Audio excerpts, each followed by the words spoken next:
కుక్క మళ్ళీ ఎప్పుడు ముట్టదనే విషయాన్ని తెలియజేస్తూ ఇంత ఘాటుగా నేను మాత్రమే మాట్లాడు కాబట్టి చెప్తా ఉన్నా. మీ అందరికీ హృదయపూర్వకంగా శ్రద్ధాంజలి. ఎక్కడికి చేరాలో ఎవరికి చేరాలో వాళ్ళకు చేరుతుంది. Thank you very much. మీ అందరికీ మరొకసారి హృదయపూర్వకంగా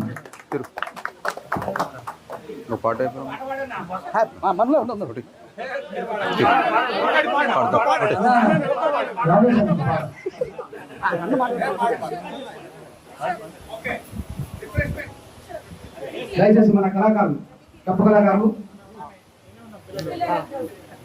మనలో మానసిక బలహీనత ఎట్లా ఉంటుందంటే మనలో ఒకడు ఎదుగుతా ఉంటే మనలో చేతులు బట్టి కిందికి ఉంచుతా ఉంటారు. ఆ మానసిక బలహీనతను ఒక పల్లవి చరణం ద్వారా